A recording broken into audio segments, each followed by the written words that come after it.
Untuk hari ini kita punya tema menarik mengenai Andika Perkasa yang diangkat menjadi Panglima pilihan Jokowi. Dan setelah itu kita juga ada kabar live update langsung tentang kematian Vanessa Angel.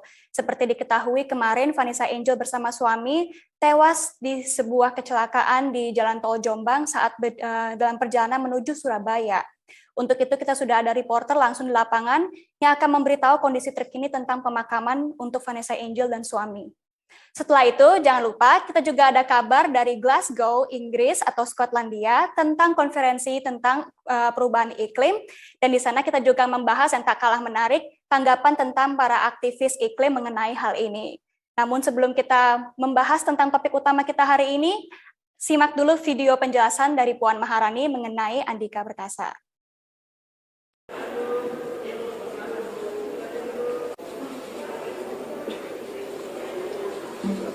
Pada hari ini, melalui Pak Mensesnek, Presiden telah menyampaikan surat Presiden mengenai usulan calon Panglima TNI kepada DPR RI atas nama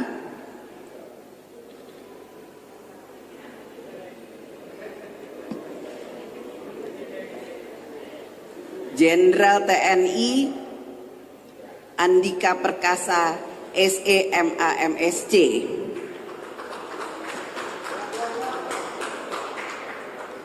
Dengan demikian, DPR RI akan menindaklanjuti surat Presiden mengenai usulan calon Panglima TNI yang baru, tentu saja setelah melalui rapat pimpinan yang akan menugaskan salah satu alat kelengkapan Dewan, dalam hal ini Komisi 1 DPR RI, untuk melakukan pembahasan termasuk fit and proper terhadap calon yang diajukan oleh Presiden. Selanjutnya, Komisi 1 akan melaporkan hasil pelaksanaan fit dan proper test di dalam rapat paripurna untuk dapat mendapatkan persetujuannya. Puan Maharani mengenai pengangkatan Andika Perkasa yang dipilih oleh Jokowi untuk menjadi calon Panglima TNI. Untuk itu sekarang sudah bergabung bersama kita, panelis kita hari ini akan menjelaskan lebih lanjut, yaitu Nila Krisna Yulika. Halo Mbak Nila. Ya, halo Ratu. Baik Mbak Nila, bagaimana kabarnya di pagi hari ini? Baik, kamu sendiri gimana Ratu? Baik ya? Alhamdulillah, baik. Lagi musim hujan ya sekarang ya. Iya. Dan banyak sekali nih kabar-kabar menarik di tanah air hari ini ya Mbak Nila. Betul. Nah, terkait dari pengangkatan atau pencalonan Panglima TNI ini, sebenarnya apa alasan Presiden Jokowi untuk memilih Andika Perkasa sebagai calon Panglima TNI? Nah, ya Ratu, sebelumnya kita jelasin sedikit ya, bahwa seharusnya saat ini giliran TNI AL nih yang menjabat sebagai Panglima TNI jika berdasarkan rotasi antar matra. Sebab dua panglima periode sebelumnya itu berasal dari matra angkatan darat, yaitu Gatot Nurmantio, dan matra udara dari Marsikal Hadi Cahyanto. Namun Jokowi ternyata lebih memilih Kasat. Nah, sebenarnya ini bukan hal yang mengejutkan jika Jokowi ini lebih memilih Andika Perkasa. Sebab selama ini keduanya memang dikenal cukup dekat ya. Sebab sebelum diangkat sebagai Kasat ini, Andika pernah menjabat sebagai Pas Pampres. Waktu awal pertama Jokowi dilantik bersama Yusuf Kala waktu itu. Nah, atas kedekatan ini jadi masuk akal sih kalau Jokowi ini memilih Andika Perkasa. Sebab angkatan bersenjata seperti TNI dan Polri ini kan memang harus dikendalikan sepenuhnya oleh Presiden. Serta Panglima TNI ini kan merupakan jabatan yang politis ya, sebab jadi Jokowi ini juga untuk mempertimbangkan untuk mengamankan langkah politiknya hingga 2024. Sementara kalau dari Istana sendiri kemarin menjelaskan bahwa Andika Perkasa ini memiliki semua kualifikasi untuk menjadi Panglima, yaitu kepemimpinan yang kuat, profesional, dan bisa dipercaya. Kepemimpinan yang kuat inilah yang dibutuhkan Jokowi untuk pemulihan pasca pandemi. Kita tahu bahwa peran TNI dan untuk 3T dan vaksinasi ini cukup besar ya. Begitu Ratu. Baik, Jadi bisa dikatakan bahwa salah satu alasan utamanya adalah kedekatan dari Jokowi sendiri dengan Andika Perkasa ya? Betul. Selain dari situ juga Andika Perkasa harus mengikuti fit and proper test yang diadakan oleh DPR. Apakah yakin bahwa dia bisa lolos? Sebelumnya pernah adakah anggota atau pencalonan Panglima TNI lainnya yang pernah ditolak? Kalau dalam kita melihat sejarahnya, belum pernah ada sih Panglima TNI, baik Panglima TNI maupun Kapolri yang dipilih Presiden itu ditolak oleh DPR. Nah, jadi sebenarnya DPR sendiri, kalau dari jadi kita meyakini bahwa fit and proper test yang akan dilakukan besok ini akan berjalan mulus dan lancar ya. Apalagi di DPR sendiri dari kubu oposisi mendukung penuh pilihan Jokowi ini.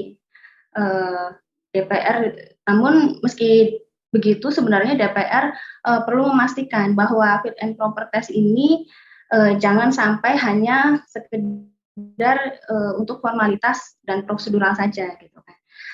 Fit and proper test ini penting untuk memastikan kualitas dan kapasitas Panglima TNI berikutnya ini benar-benar relevan dengan dinamika dan ancaman yang saat ini, begitu Ratu.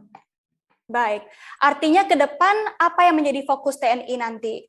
Apa yang harus difokuskan oleh Andika Perkasa bila memang sudah melolos dari fit and proper test-nya? Soal akan dibawa kemana TNI ini perlu dipertanyakan dalam fit and proper test besok ya. Tapi sampai saat ini sejak diumumkan bahwa Jokowi memilih Andika, tidak ada suatu suara-suara yang kontra gitu di luar. Bahkan kubu oposisi tadi yang saya katakan menilai bahwa pilihan Jokowi ini adalah pilihan yang tepat. Nah, hal ini sebenarnya menjadi bekal besok kebijakan Andika ke depan akan didukung semua pihak. Nah, kemarin Setara Institut ini pernah menggelar survei opini bahwa Panglima TNI ini harus memiliki 5 kualitas, yaitu integritas, akseptabilitas, responsibilitas, kapabilitas, dan kontinuitas. Sehingga diharapkan ke depan Panglima TNI berikutnya ini dapat bersikap profesional yang tentu saja netral dan tidak berpolitik, serta menghormati HAM. Gitu. Dan sejauh ini dari kedua kubu, baik oposisi maupun kubu pemerintah sama-sama mendukung ya? Betul, tidak ada penolakan sama sekali ini. Jadi kemungkinan fit and proper test ya hanya untuk formalitas saja. Gitu. Tapi apa yang harus menjadi fokus Andika? Apalagi mengingat di Indonesia ini atau tanah air kita juga sedang banyak konflik ya, misalnya saja konflik dari ketahanan di Papua mungkin. Jadi apa yang harus menjadi fokus dari Andika, Nila? Ya, ini sebenarnya Andika ini tidak punya waktu yang banyak ya, hanya 1 tahun sampai dia pensiun. Nah, dalam waktu 1 tahun ini diharapkan Andika ini bisa menyelesaikan berbagai permasalahan terutama di Papua, karena kita melihat bahwa beberapa hari belakangan ini Papua sedang banyak melakukan aksi teror, penembakan nakes, lalu penembakan warga sipil, bahkan anak kecil ditembak juga, kemudian pembakaran fasilitas publik. Nah, ini sebenarnya yang menjadi fokus utama ke depan itu masalah konflik Papua ini. Tapi juga jangan lupa bahwa masih ada daerah-daerah yang memiliki potensi konflik yang besar, yaitu seperti di Poso dan juga Aceh. Apalagi sekarang menjelang HUT OPM ya 1 Desember ini sangat rawan terjadi aksi teror di tengah masyarakat gitu. Lalu soal yang kedua adalah soal keamanan laut. Indonesia ini memiliki laut yang sangat luas, sementara TNI AL kita ini memiliki keterbatasan baik personel maupun alutsista. Nah, ini diharapkan dalam 1 tahun ini Andika memiliki kebijakan yang strategis untuk keamanan laut.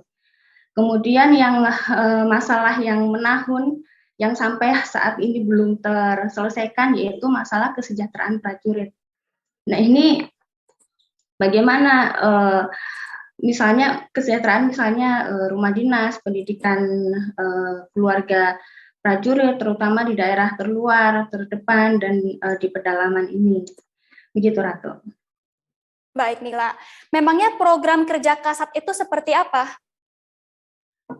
Kemarin kalau kita lihat dari kemarin ini, sebenarnya Andika memiliki jejak karir yang bagus ya, memiliki kinerja yang bagus. Misalnya kemarin ini untuk prestasi di kancah internasional ini, Andika memiliki prestasi yang cukup besar dalam memperkuat hubungan angkatan darat antara Indonesia dan Amerika. Nah, penguatan hubungan ini berdampak pada stabilitas keamanan di kawasan Indo-Pasifik, serta penguatan hubungan di tingkat institusi maupun individu TNI AD dan US Army. Nah, sementara di tingkat nasional ini, Andika ini lumayan punya jasa yang cukup besar juga dalam program vaksinasi ini. Dia telah mengerahkan anggota TNI AD untuk melakukan vaksinasi untuk mengejar target kemarin. Kemudian jadi dilihat dari latar belakang, baik dari karirnya maupun pendidikan sudah cocok gitu ya, Andika ini. Betul, jika dilihat dari pendidikan dan juga karirnya ini, dia terbilang sangat mumpuni ya, memiliki karir yang cemerlang dan pendidikan yang sangat baik ya. Selain menjadi Pas Pampres, kemarin Andika juga pernah menjabat sebagai Panglima Komando Cadangan Strategis yang merupakan jabatan yang bergengsi di lingkungan Angkatan Darat. Nah, dia juga menjadi lulusan terbaik Sekolah Staf dan Komando Angkatan Darat pada tahun 2020. Dan yang kemarin sempat kita apresiasi adalah terobosan Kasat ini untuk menghapus tes keperawanan bagi prajurit wanita. Nah, ini kita sedang menunggu bagaimana eksekusinya gitu. Lalu untuk menyelamatkan nama TNI AD pada tahun 2020 lalu saat penyerangan Polsek Ciracas ini, Andika juga berani memecat 31 anggotanya sekaligus. Begitu, Ratu. Jadi Andika dipilih oleh Jokowi bukan hanya karena kedekatannya dengan Presiden, namun juga karena dia memiliki jejak karir yang cemerlang ya Mbak Nila ya. Betul. Terkait dengan tes keperawanan itu, langkah Andika ini memang disambut baik oleh masyarakat. Tapi apa penjelasan dari Andika sendiri untuk menghapus tes keperawanan? Ya, sebenarnya tes keperawanan ini, perawan atau tidak perawan itu kan sebenarnya masalah pribadi ya. Betul. Jadi tidak ada relevansinya antara menjadi prajurit, kemampuan menjadi prajurit dengan perawan atau tidak perawan. Kemudian kenapa yang dites hanya perempuan saja? Bagaimana dengan laki-laki? Begitu sih. Ini lebih ke tidak ada relevansinya antara bersikap profesional dan juga perawan atau tidak perawan gitu sih, Ratu. Artinya Andika mengerti ya, antara perempuan dan laki-laki memiliki kesetaraan yang sama dan dia ingin menunjukkan itu melalui pengertiannya. Baik. Untuk Andika ini juga apakah dia sudah melaporkan harta kekayaannya sebagaimana kewajiban pejabat negara? Iya. Beberapa waktu lalu memang kakak menyinggung ya, menegur atau mengingatkan bahwa Andika itu belum melaporkan LHKPN sejak November 2018, yaitu sejak dilantik sebagai Kasat. Tapi Andika kemudian sudah melaporkannya pada baru Juli 2021.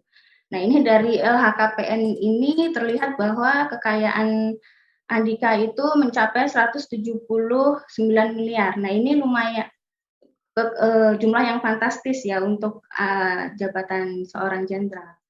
Dia memiliki tanah dan bangunan dengan keterangan hibah tanpa akta baik di Indonesia, Australia, dan juga Amerika. Nah, ini sebenarnya tugas KPK dan PPATK ini untuk menelusuri asal-muasal harta kekayaan ini. Sebab Komisi 1 DPR sendiri sudah berkomitmen untuk tidak berurusan dengan harta kekayaan.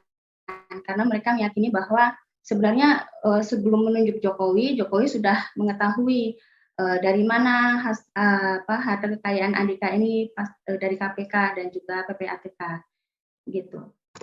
Tapi apakah ada rencana mungkin dari KPK untuk terus meneliti dari mana asal kekayaan ini juga? Nah, sampai saat ini belum ada tanggapan dari KPK ya terkait LHKPN yang baru dilaporkan pada Juli kemarin.